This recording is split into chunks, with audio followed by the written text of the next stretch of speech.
নমস্কার, দেখছেন talk to Bangla. আমি অভিষেক রয়েছে আপনাদের সাথে। এই মুহূর্তে যে খবর নিয়ে উপস্থিত হয়েছে, আপনারা জানেন যে ককরোচ জনতা পার্টির মার্চ আজকে শুরু হয়ে গিয়েছে এবং সেখানে কিন্তু অবশ্যই বিভিন্ন ভাবে একদম যেখান থেকে লোকজন আসার কথা, দিল্লিতে যন্তর মন্তরে উপস্থিত হওয়ার কথা, সেগুলোকে সম্পূর্ণ সকাল থেকে বন্ধ করে দেওয়া হয়েছে। আপনারা শুনলে অবাক হবেন, সোমবার দিন আজকে একদম সকাল সকাল যখন মানুষজন অফিস যাবেন, সবাই তো যন্তর মন্তরে প্রোটেস্ট করতে যাবেন তেমন নয়, তো তাদের তো মেট্রোয় করে যেতে হবে, কিন্তু যন্তর মন্তরের চারপাশে যত ধরনের মেট্রো স্টেশন প্রত্যেকটাকে বন্ধ করে দেওয়া হয়েছে। এই ধরনেরই খবর উঠে আসছে দিল্লি থেকে এবং এই মুহূর্তে একদম সরাসরি যে জায়গাগুলো ব্লক করে দেওয়া হয়েছে সেগুলো আপনাদেরকে জানাই। লোক Kalyan Marg, Seva Tirth, C section interchange, Patel Chowk and Rajiv Chowk interchange metro services stopped by state. অর্থাৎ সরাসরি মেট্রো সার্ভিস বন্ধ করে দেওয়া হয়েছে। শুধু তাই নয়, তার সঙ্গে যেটা জানানো হচ্ছে ককরোচ জনতা পার্টির পক্ষ থেকে 25,000 লোককে এই যন্তর মন্তরে আসার 3 কিলোমিটার আগে একদম আটকে দেওয়া হয়েছে। একদম সরাসরি আশুতোষ রানকা তিনি লিখছেন, we have just been told that there are about 25,000 people in 3 kilometer radius of Jantar Mantar, all of whom are trying to reach the protest site. অর্থাৎ তাদেরকে আটকে দেওয়া হয়েছে কোথাও গিয়ে। এটাও কিন্তু গুরুত্বপূর্ণ। 25,000, আপনারা বোঝার চেষ্টা করুন যে যন্তর মন্তরের যে রাস্তাটা, সেখানে 20,000 25,000 লোক শুধুমাত্র যদি আসে তাহলেই সম্পূর্ণ রাস্তাটা ভরে যায় এবং ভরে গিয়ে হচ্ছে আজকে সকাল থেকে যে ছবিগুলো উঠে আসছে, একদম যোগেন্দ্র যাদব যে ছবি শেয়ার করেছেন, তিনি ককরোচ জনতা পার্টির সঙ্গে যুক্ত নন কিন্তু অ্যাক্টিভিস্ট হিসেবে সেখানে রয়েছেন। যোগেন্দ্র যাদবের পেজ থেকে আমরা দেখাতে পাচ্ছি যে ছবিগুলো একদম সরাসরি সেখানে উপস্থিত হয়েছেন প্রচুর মানুষ। এবং গুরুত্বপূর্ণ বিষয়টা যেটা, আমরা এটা নিয়ে আলাদা স্টোরি করব, কিন্তু গুরুত্বপূর্ণ এই মুহূর্তে যেটা, যে একদম জেন জি তারা কিন্তু উপস্থিত হচ্ছেন এখানে। কিন্তু কোনো ধরনের বয়স্ক মানুষ, বৃদ্ধ মানুষ, কোনো পার্টি স্লোগান দিয়ে মানুষ, তা কিন্তু আজকে বলা যায় না।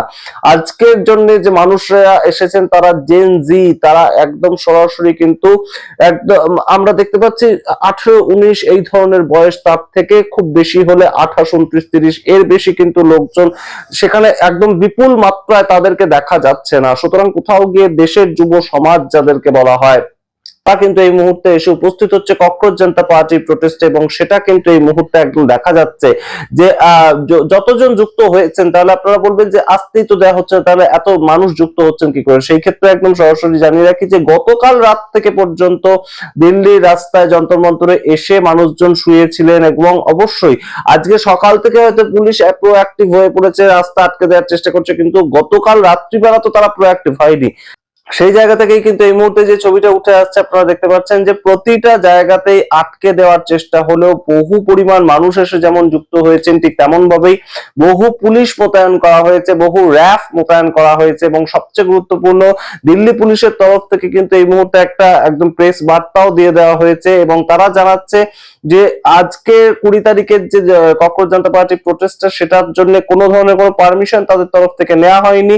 এবং একদম বলা হচ্ছে যে Delhi Police hereby categorically clarifies that no permission has been sought or granted for any such protest. আজকের জন্য কোনো প্রোটেস্টের যে একদম সরাসরি পারমিশন সেটা দিল্লি পুলিশ দেয়নি, সেটা তারা জানাচ্ছে। এবং জানাচ্ছে প্রহিবিটরি অর্ডার আন্ডার সেকশন 163 BNSS, অর্থাৎ যেটা 144 ধারা, সেটা লেখা আছে আর্লিয়েস্ট সেকশন 144।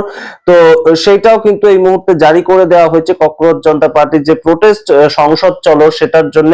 এবং গুরুত্বপূর্ণ বিষয়টা হচ্ছে যে সেখানে কিন্তু অবশ্যই 5 জনের বেশি ব্যক্তি একসাথে হলে, আপনারা যেটা জানতেন যে 144 ধারা, সেটাই এখন 163 ধারা, তো 5 জনের বেশি একত্রিত হলেই কিন্তু সেখানে তাদেরকে ডিটেইন করে নিতে পুলিশ পারে। এটা কিন্তু গুরুত্বপূর্ণভাবে জানানো হয়েছে। এবং সবচেয়ে গুরুত্বপূর্ণ জানানো হচ্ছে এই পুলিশের দ্বারা, as parliament session is commencing from 20th July, strict security arrangements are also in place to ensure public safety, security and protectness and the protection of vital government installation.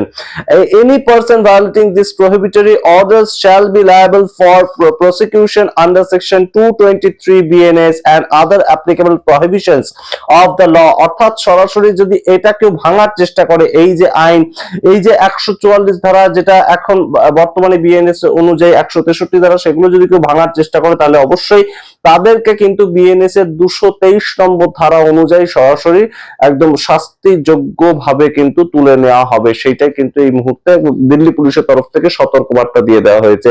আপনারা দেখতে পাচ্ছেন ভিড়ের অবস্থাটা, এবং অবশ্যই এই মুহূর্তে অভিজিৎ দীপকে তিনি যেটা জানাচ্ছেন একদম বক্তব্য রেখে যে আমরা কিন্তু কোথাও গিয়ে জিতেই গিয়েছি। তার কারণ 1 মাস ধরে আন্দোলন, যন্তর মন্তরে কোন দল এই ভারতবর্ষে স্বাধীন ভারতে কিন্তু করতে পারেনি। 1 মাস ধরে যে আন্দোলনটা আমরা চালালাম, সত্যি আন্না হাজারেও এতদিন কিন্তু আন্দোলনটা করেননি। আমরা হয়তো দেখেছি যে একদম সোনাম ওয়াংচুক এই আন্দোলনের সঙ্গে পরবর্তীতে যুক্ত হয়েছেন, কিন্তু তার আগে থেকে ককরোচ জনতা পার্টি সারা দেশে যখন র্যালি গুলো করলো, 6 জুন তারা প্রথম র্যালি করেছিল একদম আমরা দেখতে পেয়েছিলাম এই যন্তর মন্তরেই। তারপর সারা দেশে বিভিন্ন রাজ্য জুড়ে, রাজস্থান হতে পারে, বিহার হতে পারে, বিভিন্ন জায়গায় এই অভিজিৎ দীপকে সহ ককরোচ জনতা পার্টি ঘুরে ঘুরে র্যালি গুলো করেছিল, সেগুলো আপনাদের দেখিয়েছিল। কিন্তু তার পরবর্তীতে 1 মাস ধরে তারা যন্তর মন্তরে বসে আছে, প্রোটেস্ট দেখাচ্ছে। তো সেই জায়গাটা নিয়ে কিন্তু অভিজিৎ দীপকে বলছেন যে আমরা যখন সংসদের উদ্দেশ্যে রওনা দেব তার আগেই অলরেডি আমরা কিন্তু জিতে গিয়েছি। অবশ্যই এই মুহূর্তে গুরুত্বপূর্ণ আরো আপডেট উঠে আসছে, আপনাদেরকে জানাবো। প্রত্যেকটা ভিডিও আজকে যা তৈরি করছি আপনারা কাইন্ডলি দেখতে থাকুন, প্রত্যেকটাতে ইনফরমেটিভ আমরা কিছু ইনস্ট্রুমেন্টস দিতেই থাকছি। এবং অবশ্যই অভিজিৎ দীপকের বক্তব্য কি সেটা আপনারা শুনুন, এবং অবশ্যই কমেন্ট বক্সে কমেন্ট করতে ভুলবেন না। ধন্যবাদ। जो कोई नहीं कर पाया वो हम लोगों ने करके दिखाया। बिल्कुल कर सकते हैं। आखिरी बार कब इस देश में इतना बड़ा प्रोटेस्ट हुआ था? कभी नहीं, कभी नहीं।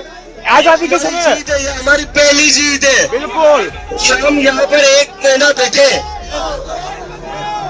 और आज हमारा मार्च होने जाने वाला है।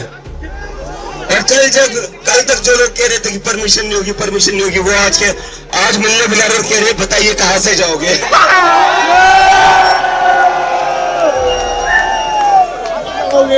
हमारे साथ इस देश का संविधान है, बिल्कुल हमारे साथ डॉक्टर बाबा साहब अम्बेडकर है, हमारे साथ है। हमें अपनी आवाज रखने से कोई नहीं रोक सकता, क्योंकि हम संविधान के रास्ते पर चलेंगे। ये संविधान हमें हक देता है, अन्याय के खिलाफ